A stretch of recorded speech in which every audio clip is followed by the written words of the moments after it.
The man known to history as Hermann Wilhelm Göring was born in the Marienbad Sanatorium on the 12th of January 1893. Göring was born in the town of Rosenheim in the Kingdom of Bavaria to Heinrich Ernst Göring and Franziska Tiefenbrunn. Göring's father, Heinrich, had already been married once and had 5 children. He would marry Tiefenbrunn at the age of 45 in London, having been sent there by Otto von Bismarck on assignment to study the British method of colonial administration. Before studying British colonial administration methods, he served as a cavalry officer in the Bavarian army, and following his studies, he was reassigned to the oversight of German territories in Southwest Africa. Heinrich's time as Minister-Resident for Southwest Africa would be relatively short, as he would soon be appointed the Ambassador of Haiti.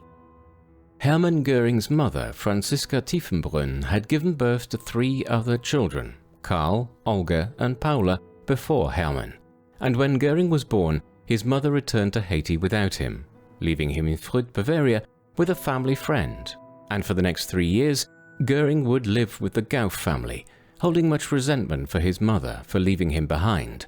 So much so that when they finally reunited in 1896 and she tried to give him a hug, Göring ran at his mother, trying to punch her for leaving him for so long. Subsequently, the family moved to Berlin and lived in Fregestrasse in the Friedenau suburb, and from a very early age, Göring wanted to become an officer in the German military, just like his father. The family dynamic shifted dramatically during Göring's childhood as his father's friend Dr. Hermann Apenstein, who was Hermann's godparent, spoiled the Göring children, and when Dr. Apenstein returned to Germany, he bought the castle Mautendorf in Austria, not far from the Bavarian border. He would also buy a second, smaller castle called Feldenstein, near the city of Nuremberg. Göring would come to see Feldenstein become the family's seat of nobility, yet this was only possible due to his affluent godfather. Dr. Apenstein was also friendly with Franziska, and she would become Apenstein's mistress, humiliating her frail husband, as when Apenstein visited, he would be given the finest bedroom, with Franziska's bedroom not far away, while Heinrich was placed on the ground floor and was forbidden from entering that part of the castle. He would take little to no part in raising Göring, as Dr. Apenstein took over the care of the children. Dr. Apenstein was a Christian, as he had been baptized as a child, yet his family's roots were Jewish. He would often write to the Görings about directing their children's lives in areas such as education, marriage, and investments. While Göring's father was obsessed with his past glory, his godfather embodied true power, yet Göring resented the relationship between Apenstein and his mother. He was spoiled as a child and received little discipline, stating he was "daddy's darling."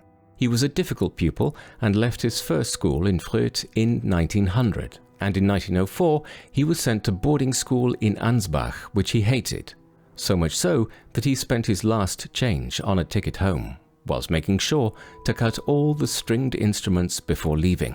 His parents insisted he go back to school, but he stubbornly resisted.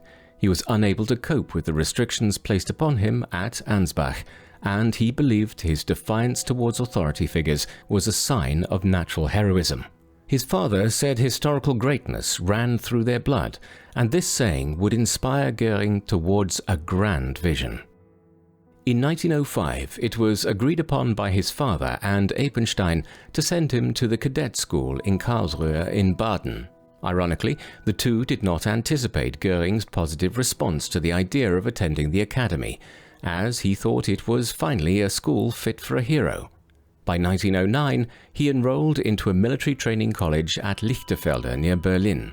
He enjoyed the daily regime of military life and also his solitary nights spent alone. He left Lichterfelde with the highest distinction available at the academy, and by March of 1912 he had joined the Prince Wilhelm Regiment.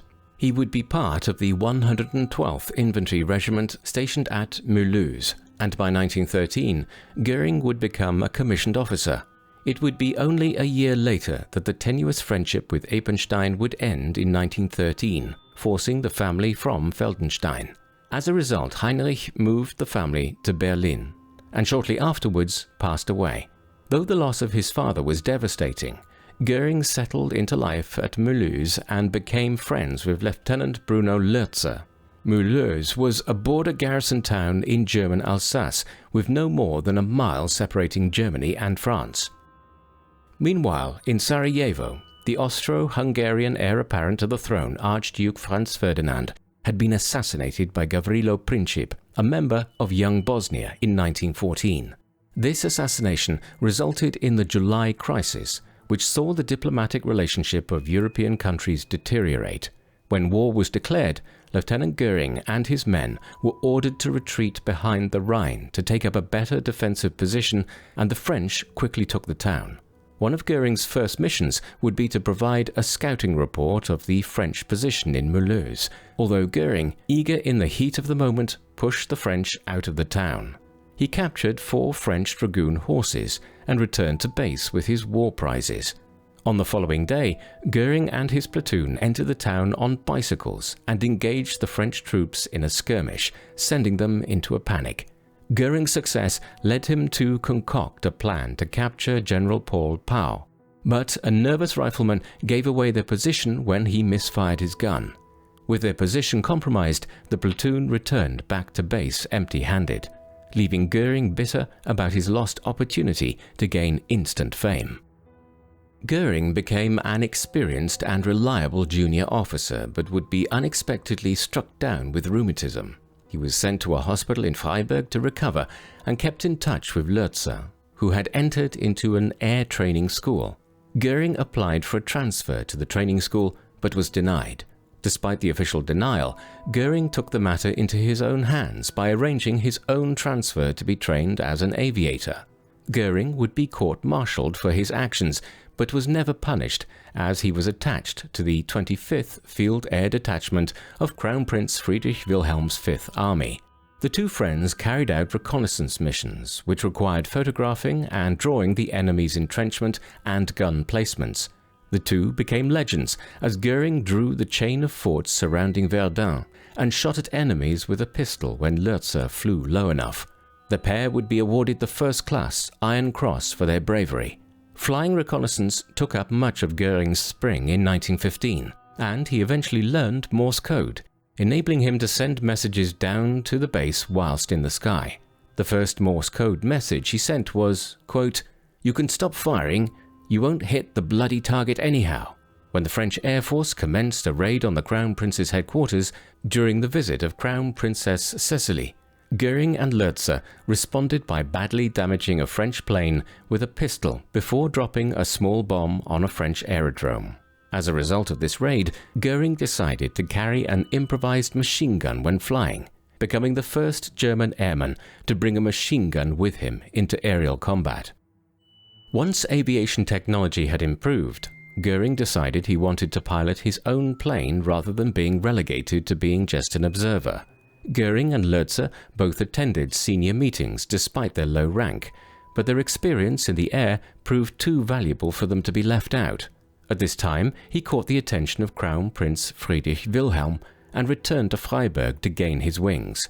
He never crashed a plane during his training, and in October 1915 he gained the title of Jagdflieger, also known as a pursuit fighter. Following the award of his new title, Göring and Lürzer joined the Jagdstaffel 5, the newest fighter group, which was formed to fight on the Western Front. Göring saw aerial combat in November when he engaged the new British aircraft, a Handley Page, which was a large aircraft for the time, supporting a crew of 2, the pilot along with one other person, who would observe, repair, and shoot at enemy aircraft, although Göring's aviatic was more nimble than the Handley Page, which allowed him to outmaneuver and take its gunner out of action. Göring was attacked by a squad of Sopwith fighters, and his engine and fuel tank were hit. He sustained an injury himself and began to lose consciousness until the sound of machine gun fire brought him out of his state of shock, allowing him to pull his throttle up from the nosedive his plane was in. He crash-landed in the cemetery of a church next to a field hospital, where he was pulled from the wreckage and operated on for a critical wound to his hip, which, if not operated on, would have caused him to bleed out. In total, 60 bullet holes were found in the fuselage of his aviatic. Göring's wounds left him out of action for over a year, but it was during this time that the art of air combat was rapidly developing. This new form of warfare was greatly romanticized as a deadly duel, in which the ace with the best wit would win the day. In the meantime, Lürzer was appointed as commandant to Field Squadron 26, based in Mulhouse, where Göring would join him in 1916. Göring's reputation as a fighter pilot had spread, and he received the Zering Lion with swords, the Karl Friedrich Order, along with the Hohenzollern Medal with swords, 3rd class. In May of 1917, he was put in charge of the 27th Air Squadron, which flew out of the same airfield as the 26th Squadron near Flanders. Göring and Lürzer squadrons would combine to create a new unit called the Jagdgeschwader, commanded by Manfred von Richthofen, also known as the Red Baron. In 1918, Germany launched an offensive against the Triple Entente on the Western Front, but by April, Richthofen was killed in action, leading to Göring's rapid rise up the ranks. In May, Göring was preparing to take off when his adjutant stopped him, informing him he had been awarded the Pour le Mérite, the highest honor that could be given to an individual for continual bravery on the battlefield. Richthofen was soon replaced by Captain Reinhardt in May, but he was killed shortly after crashing an experimental plane Göring had recently flown himself. On the 7th of July, Göring was selected to command the Jagdgeschwader, and in a ceremony he was given the Richthofen emblem, a walking stick which had been passed down by the previous commanders. Göring would keep this walking stick with him till the day he died. As the end of the war approached, the orders the soldiers received became increasingly confusing and hypocritical. For example, on the 10th of November, he received instructions telling him to surrender their planes to the American forces, whilst another order told him to evacuate all of their equipment to Darmstadt. And then, on the 11th of November, the official news of the armistice reached the troops, along with the order to halt the evacuations, but Göring refused. He instead told his fighters to fly to Darmstadt, although some would surrender to the French at Strasbourg as intended. Others mistook Göring's instructions and flew to Mannheim, where soldiers and workers' councils had revolted and confiscated the pilots' firearms. Word reached Göring, and without hesitation, he and the rest of his squadron flew to Mannheim. Göring threatened he would shoot the aerodrome if the weapons were not released, and the revolutionaries obliged. The squadron flew to Darmstadt, where Göring ordered them to crash land their planes so they would not fall into the hands of the enemy. Göring would be honorably discharged from the German Air Force with the rank of captain in the Bavarian town of Aschaffenburg, and it was here that he discovered that he was a gifted orator, and his men would often cheer him on as he raged against the German people for their betrayal of the army, who had sacrificed so much to protect them. Göring lived a nomadic life after his resignation from the army and would spend some time in Denmark. In 1920, Göring was asked by Count Erich von Rosen, a renowned explorer, to fly him to his estate on Lake Bavon. However, the weather was horrendous, and by the time they landed on the frozen lake, it was too late for Göring to return. Count Rosen offered Göring to stay the night in the castle, where he would meet Count Rosen's wife's sister, Baroness Karin von Kantzow. Göring quickly fell in love with the woman during the night as the group sang songs. Karin was 5 years older than Göring and was married with an 8-year-old son, but she was estranged from her Swedish husband and was looking for the love and affection Göring was offering. By the end of Göring's stay, they had arranged to meet Karin's parents at their home in Sweden. Karin's father was Baron Karl Frock, an officer in the Swedish army, while her mother was Baroness Huldini Beamish-Falk, who was an Englishwoman whose family had lived in Ireland. Karin's sister Fanny was married to Count Richard von Wilhelmowitz-Müllendorf, who was an officer in the German army but had been killed in the Great War. The loss of her brother-in-law made her sympathetic towards Germany and also towards Göring, yet the prospect of divorce, as well as Göring's unemployed status, made the match unlikely, and so Göring returned to Berlin in 1921 to enroll in a university to study political science at the age of 28. Meanwhile, Karin convinced her husband to divorce her, and he even gave her a sum of money which would allow her to marry Göring. The couple married in Munich on the 3rd of February 1922 and moved to Hockreuth in the Bavarian Alps, roughly 50 miles from Munich. The couple were avid nationalists, and it did not take long for them to become involved in politics. Göring met Hitler in 1922 and soon became active in the party. The National Socialist German Workers' Party, NSDAP, or Nazi Party, was based in Munich, as the Bavarian government was ineffective at handling radical political parties. The core of the party lay in the Sturmabteilung, which was composed of working-class and ex-military men, who guarded party meetings, whilst also instigating fights with other political parties. In fact, the NSDAP were a welcomed political party, as they frequently attacked the Communist Party, who were not welcomed at all since being ousted from power. As a result of Göring's interest in the party and his prior military experience, Hitler offered Göring a position in the NSDAP as the leader of the Sturmabteilung. Göring set out two goals as leader. He said, quote, "At first it was important to weld the SA into a stable organization, to discipline it and to make of it a completely reliable unit which had to carry out the orders which I or Adolf Hitler should give it. I strive from the beginning to bring into the SA those members of the party who were young and idealistic enough to devote their free time and their entire energies to it. In the second place, I tried to find recruits among laborers. Göring's exploits from the Great War made him an ideal candidate to run the SA, as he was held in high regard by counter-revolutionaries as well as nationalists, wishing to smash the Communist Party. Later in life, Hitler would praise Göring, whilst also dismissing the later work of Ernst Röhm, when he said, quote, "He is the only one of its heads that ran the SA properly. I gave him a dishevelled rabble. In a short time, he had organized a division of 11,000 men."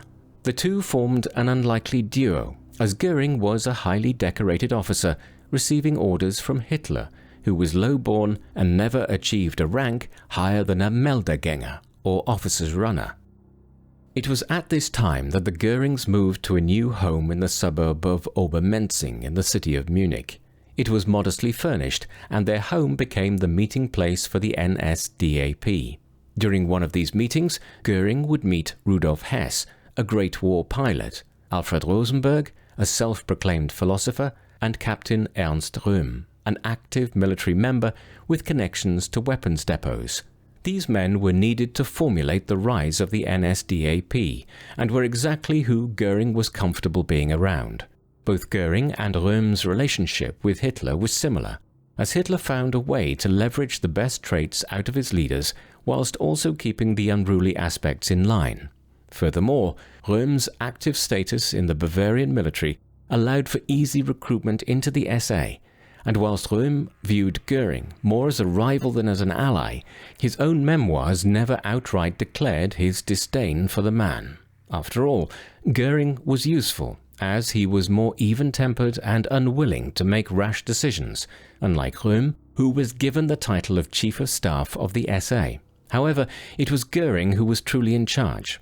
Röhm would not be given command of the SA until 1930, yet throughout 1923, Göring strenuously organized and drilled the SA in the woods outside of Munich and maintained a hesitant relationship with the state government.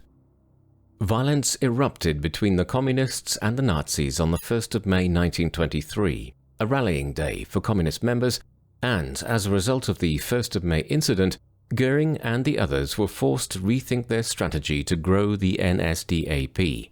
It would not be long before Hitler and Göring were both begging General von Lossow to join them, as Gustav Stresemann had become Chancellor and had enacted martial law, noticing the increased political unrest. In part, this declaration was made because of the Black Reichswehr, under the direction of Major Buchröcker, who now threatened the government. The Black Reichswehr was a secret organization within the Reichswehr, which was associated with the secret society known as Feme, an organization marked by extreme violence, even worse than the street violence perpetrated by the Nazis and the Communists. Stresemann's objection towards passive resistance to the French occupation of the Ruhr deeply infuriated many Germans, especially the Nazi Party. Göring attempted one last time to convince General von Lossow to break his agreement to stay in line with Berlin in order to join them in the coup to unseat Stresemann and his government. This would not come to fruition, leaving Hitler and Göring without an ally. However, a prime opportunity would come along, which prompted the need to act. Gustav von Kahr, the new state commissioner for Bavaria, Colonel Hans-Ritten von Seisser, the Premier of Bavaria, and General von Lossow had announced a meeting on the 8th of November 1923 at the Bürger Bräukeller Beer Hall, where they were going to give a speech to 3,000 people. It was believed by Hitler that Kahr's intention behind announcing the meeting was to declare Bavarian independence. If this was true, an egotistical Hitler could not let him steal the glory of revolution. Göring was stressed during the ordeal, as his mother had just passed. Karin had pneumonia, and all the while he was trying to gather the stormtroopers for the revolution. Hitler stormed the beer hall and jumped on the table and fired a shot in the air, shouting, "The national revolution has begun." Hitler motioned with his gun to the ministers to leave the room, and Göring was able to read the reaction of the crowd. He took the podium and shouted, "There is nothing to fear. We are your friends. You've no reason to grumble. You've got your beer." Meanwhile, Hitler and the ministers unwillingly formed the new government, believing General Ludendorff was going to be involved, despite even him not knowing of his involvement. Ludendorff soon arrived and was irate at not being consulted over the plan. Yet there was a problem, as Hitler had to leave in order to settle a street fight between the SA and Bavarian soldiers, leaving Ludendorff in charge of the ministers. The ministers left and abandoned the plot. Kahr quietly moved the state's government to Regensburg, printed pamphlets denouncing their allegiance to the Nazi Party, and ensured the military was not aligned to the Nazis. Meanwhile, Göring finally found time to telephone Karin to tell her not to worry, that he may not come home that night. Even during the coup, his main thought was with Karin. The situation continued to deteriorate, as Hitler and Göring did not act as quickly as Röhm had, who had taken over the military headquarters in Munich. As the morning came, Ludendorff proposed the group march to the center of Munich, believing the army and police would not fire on them because of his reputation.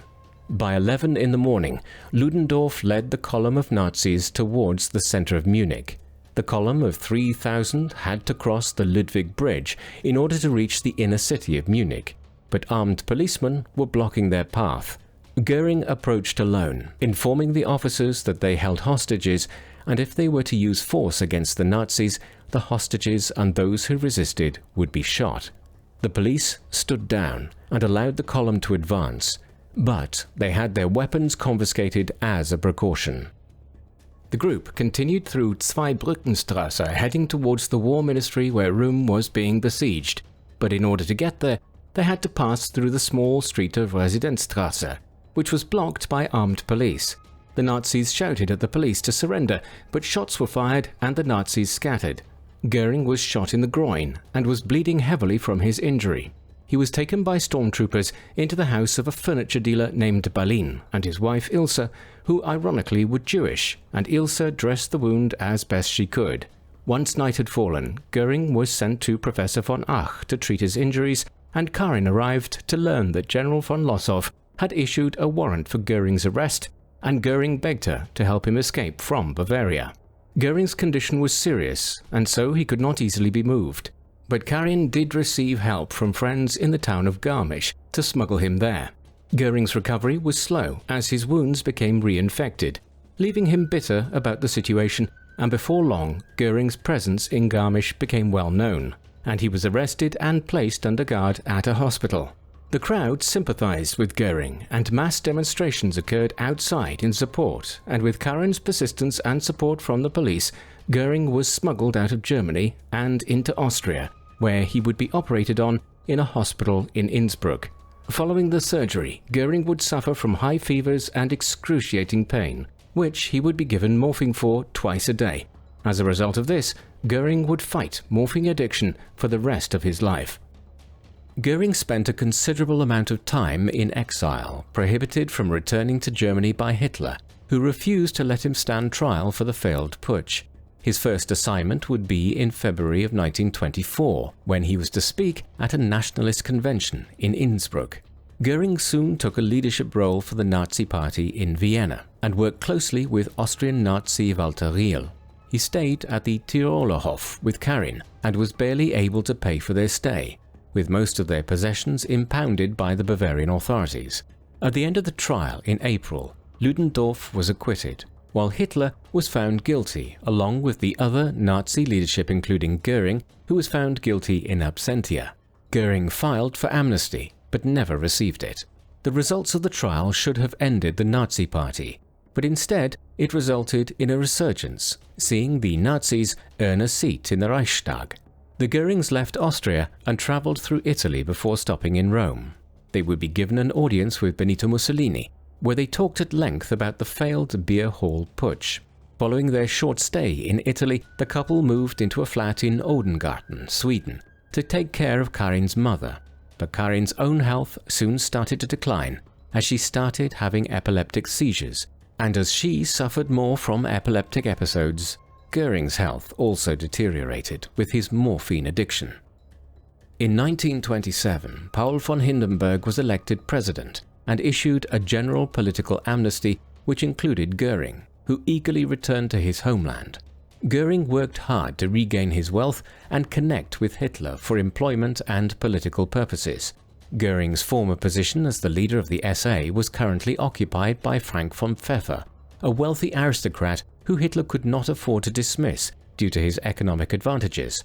The Nazi Party was fiscally weak and needed strong economic backers to succeed, and Göring's vulnerable financial status did not help them.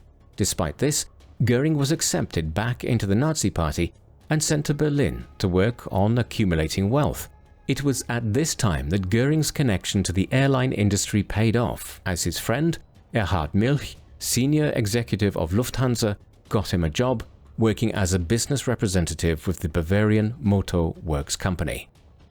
By the winter, Göring had successfully petitioned Hitler that he should be one of the representatives for the Nazi Party in the upcoming Reichstag election. He proved to Hitler he could stand a chance, as he stood against Otto and Gregor Strasser, the brothers who had earlier broken away from the Nazi movement due to their leftist ideology, being driven out eventually by Hitler's cult personality. In fact, Göring's position as a representative suited the Nazi Party, as Göring was able to banter with the elite of society, while Hitler was terrible at small talk and felt uncomfortable in the company of intellectuals.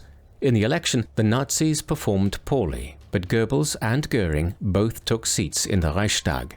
Hitler and Goebbels were less than pleased, but Göring was ecstatic, as it renewed his family's depleted wealth and allowed him to move into a modern flat with 5 rooms at 7 Badensche Straße. As a Reichstag deputy, he sat on the Communications Committee, which also oversaw the aviation section. He lobbied to increase funding for the airline industry, which was exclusively held by his friends at Lufthansa, because it was a, quote, great patriotic task, which needed fulfillment. In part, this was also a ploy to build up Germany's military air defense. The push by Göring to finance these industrial giants also worked as a way to bribe the industrialist to side with the Nazi Party. Following the victory in the Reichstag, the Göring family lost Karin's mother on the 25th of September 1931. Karin was barely well enough to attend the funeral in Stockholm, and Göring returned to Berlin to oversee political matters. But on the 17th of October, Karin, who had been ill with tuberculosis, died of heart failure. Göring was devastated at the loss, and he returned to Berlin after the funeral, as he believed it was the only way he could get over her death. After months of political upheaval and multiple chancellors resigning from office, Hitler ascended to the chancellorship on the 30th of January 1933. Göring held 3 positions in Hitler's cabinet: Minister without portfolio, Minister of the Interior for Prussia, and Reich Commissioner for Aviation. As a minister without portfolio, he acted as an ambassador, speaking on behalf of Nazi Germany. While the Minister of the Interior for Prussia was technically under former Chancellor von Pappen's supervision, it did give him authority over the police in the largest and most important German state. Meanwhile, as the Reich Commissioner for Aviation, he had the honor to develop the Air Force of the Reich. He also maintained his role as president of the Reichstag until the Nazis dissolved it on the 5th of March 1933. It would also be in early March that the concentration camps were founded, although Göring's opinion of them differed to the other Nazi leaders, as he felt their role should be one of re-education for those who suffered from political delinquency. Much of the early history of the camps centers around the intense rivalry between Göring, Himmler and Röhm. As a result of this rivalry, Göring created a secret police force, which would patrol Prussia. They would eventually become known as the Geheime Staatspolizei, or Gestapo. Himmler soon became the police chief of Bavaria, and in an effort to keep power away from Himmler, Göring moved the Gestapo on the 26th of April from the Prussian administration to their own headquarters. Hitler wished to unify the police forces and gave the Gestapo to Himmler on the 20th of April 1934.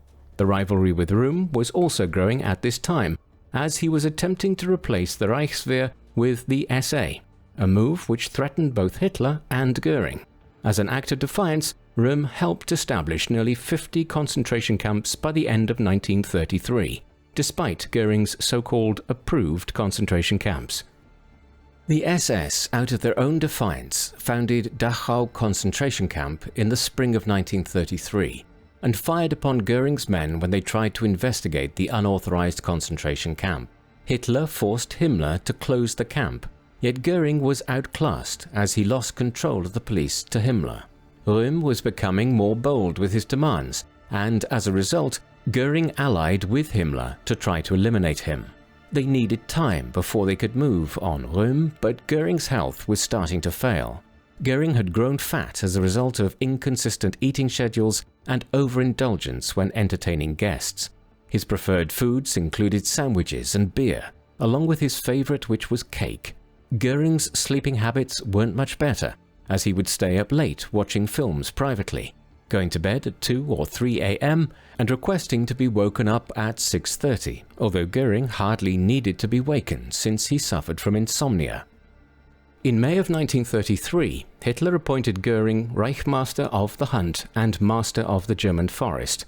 Göring loved the countryside and quickly invoked laws to protect wildlife such as elk, bison, boars, swans, and birds of prey. He restricted the number of hunters allowed and outlawed poaching, hunting on horseback, or the use of traps. It was also due to this love of the forest that he purchased prime real estate in the Schorfheide, a vast area near the Baltic Sea and Polish border. He would build Karin Hall in Schorfheide, near the lake called Wackersee, and it would be here that he would create a sanctuary for both wildlife and himself. It would be a great achievement for Göring, as he designed every aspect of the house, quote, down to the door handles. Just before Himmler took control of the Gestapo away from Göring, Robert Diels came to him with a new tool he had acquired abroad, which could be used to listen in on telephone calls. Göring turned it over to his agents and instructed his research staff officers to start monitoring nearly all high-ranking Nazi officials on Göring's list. Göring received a wave of information, including jokes about him, but he seemed to enjoy them and laugh about it. His most important wiretapping came in a conversation between General Werner von Blomberg, Minister of Defense and head of the Reichswehr, Gruppenführer Karl Ernst, as well as Ernst Röhm. There were frequent conversations held by von Blomberg over concerns surrounding Röhm usurping control of the army, and his fears were backed by Röhm and Ernst's own exchanges. It also confirmed Göring's suspicions of Röhm's hatred for him, as Röhm was heard calling him the Pig Göring and Herr Reaktion, or Mr. Reaction. Göring and Himmler's opportunity would come when Röhm proposed a joint conference between the SA, SS and Reichswehr.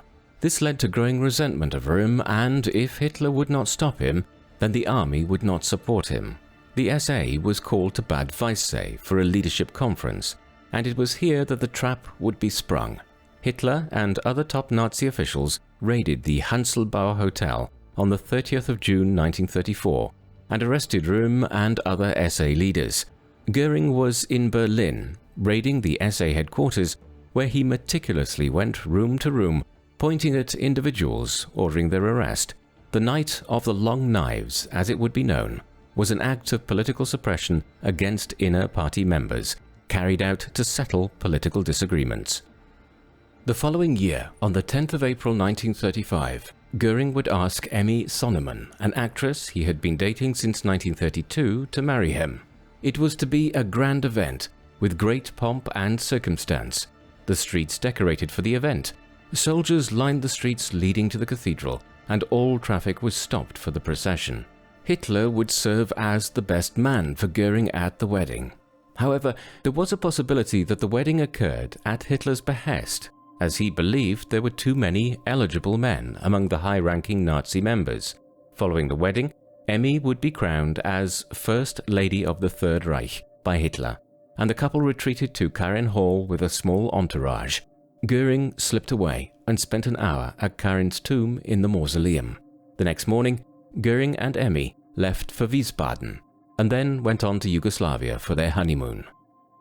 Göring was promoted to Reichsmarschall on the 4th of February 1938 following Hitler's dismissal of 6 generals for anti-Nazi views, and his promotion of himself as Commander-in-Chief of German Armed Forces. In March, Austria was invaded and incorporated into the Nazi Reich under the eyes of Göring. Following their annexation, the Austrian Nazi Party wanted Göring to increase propaganda against the Jewish population.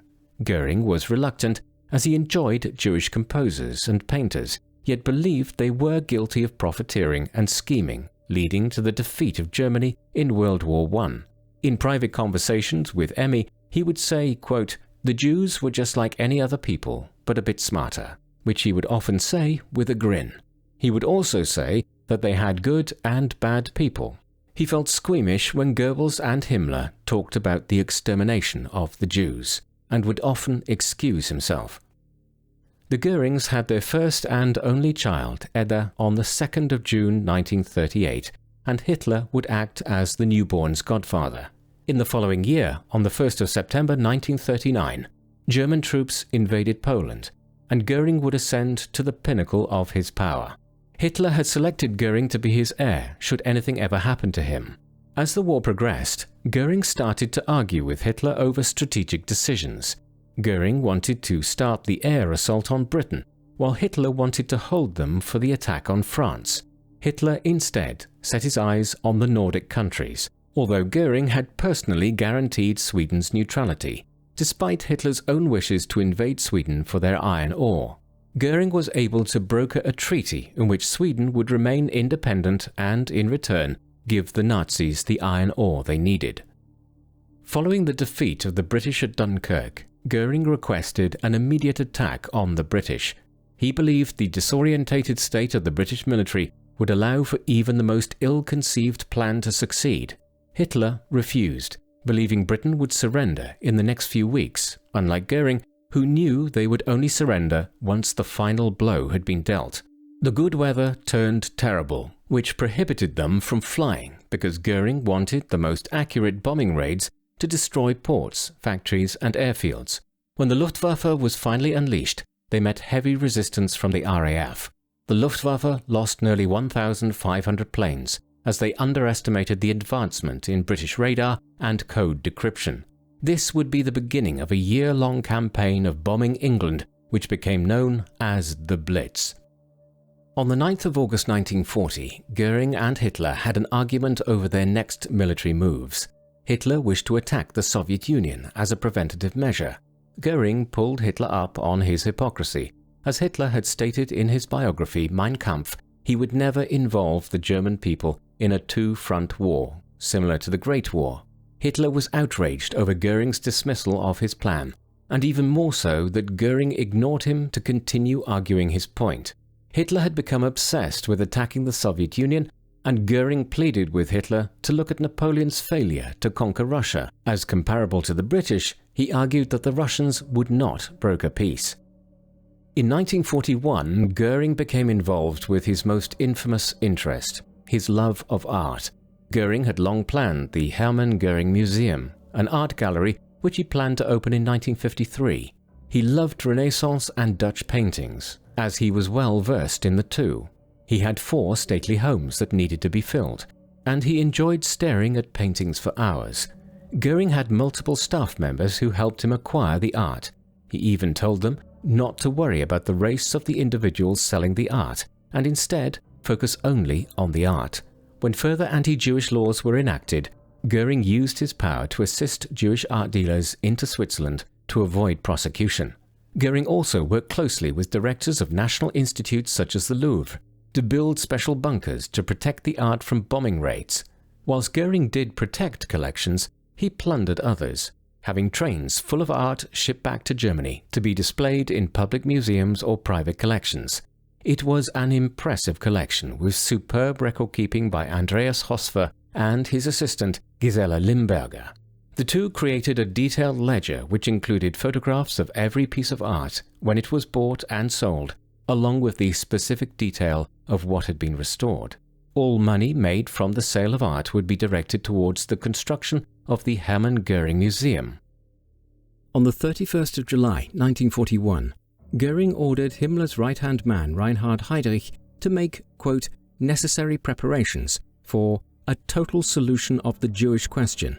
It was this command that would, the following year, in January 1942, culminate in Heydrich calling the infamous Wannsee Conference, in which he laid out the details by which millions of Jews across Europe would be exterminated in purpose-built death camps.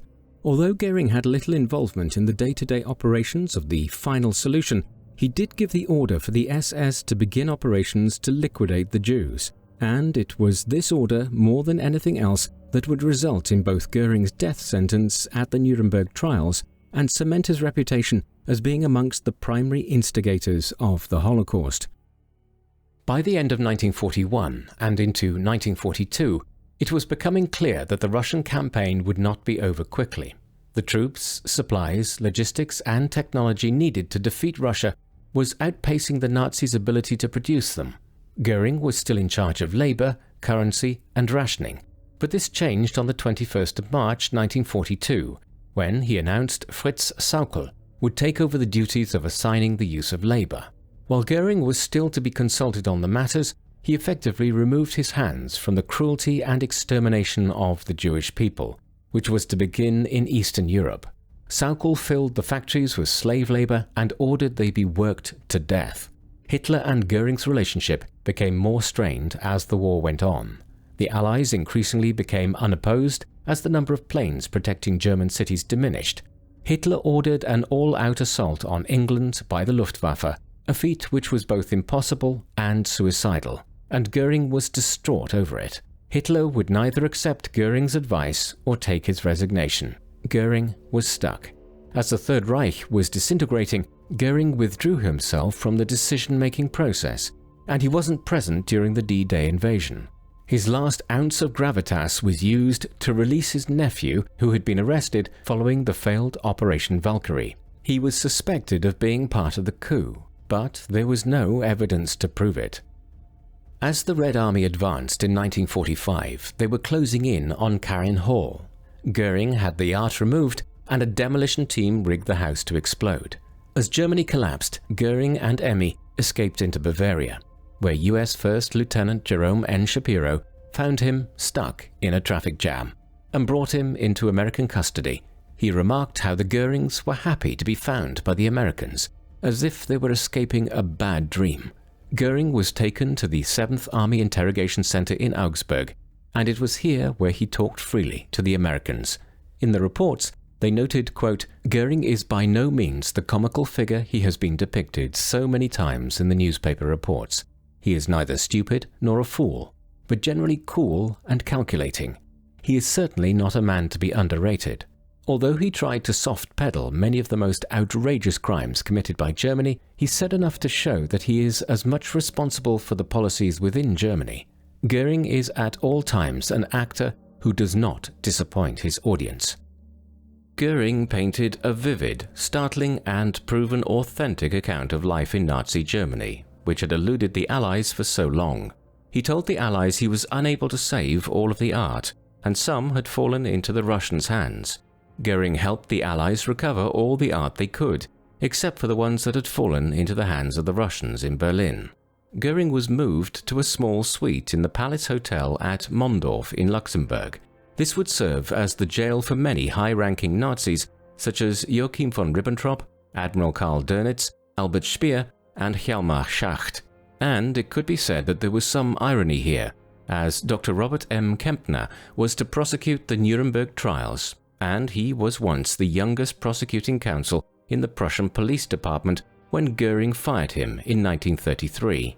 Leading up to the trial, Göring was detoxed from the morphine and lost significant weight. There were unannounced room inspections to ensure there was no contraband, and before the trial, Dr. Kempner indicted Göring with all 4 counts: crimes against peace, war crimes, crimes against humanity, and conspiracy to plan and commit all 3. In response to the upcoming trial, he said, quote, "It's just a cut and dried political affair, and I'm prepared for the consequences. I have no doubt that the press will play a bigger part in the decision than the judges, and I'm sure that the Russian and French judges, at least, already have their instructions. I can answer for anything I have done, and I can't answer for anything I haven't done. But the victors are the judges." The trial at Nuremberg would see the remaining Nazi leadership turn on one another, mainly Albert Speer and Göring. Göring tried to keep the other Nazis in line, but Speer won out in the end. Colonel Andrus successfully found a way to lessen Göring's influence by separating the lunch groups into specific categories to minimize Göring's authority, and it worked. The judges found Göring guilty on all 4 counts and sentenced him to death. Göring was to be hung, but he requested to be executed by firing squad as it was a soldier's death. His request was denied, and the security of the prison was tightened to prevent the war criminals from cheating the hangman's noose. In the final days of the war, all Nazi leaders carried poison with them in case they were captured, yet medicines were heavily monitored by the guards, preventing the possibility of poison pills being slipped to the defendants. The executions were set for 2 a.m. on the 16th of October 1946, and the next series of events is where the mystery begins. The prison chaplain, Captain Henry Gereke, saw Göring in his cell in the evening before his execution and noted his depressed state. When Captain Gereke left, Lieutenant John West came for his nightly inspection and found no contraband. West stated Göring was very happy and talked at length to him during the search. At 9:30 p.m., Dr. Floyke and Lieutenant Arthur McLinden visited to give Göring his nightly pill and left 3 minutes later when Private First Class Gordon Bingham came for guard duty. At 10:30, Private First Class Harold Johnson took over for Bingham. Johnson noticed Göring's body was stiff and not moving around 10:44 p.m. and by the time the senior guard officers reached Göring's cell, he was dead from cyanide poisoning. Göring wrote 2 farewell letters. The first rebuts the claims of the trial, while the second was an affectionate letter to Emmy. He claimed to have always had a vial of cyanide, and he even wrote a letter to Colonel Andrus bragging about having one. In his place, Ribbentrop would be the first to be executed, with the executions only lasting an hour and 15 minutes. Their bodies would be placed into caskets and taken to a crematorium. The building had been heavily guarded in case of civil disturbance, and once the bodies were verified and cremated, they were driven to the countryside and dumped into a gutter. Hermann Göring remains one of the more complex and fascinating members of Hitler's inner circle. His record as a fighter ace in the First World War, along with his drug addiction, love of the arts, and the finer things in life, undoubtedly made him a compelling figure at first glance.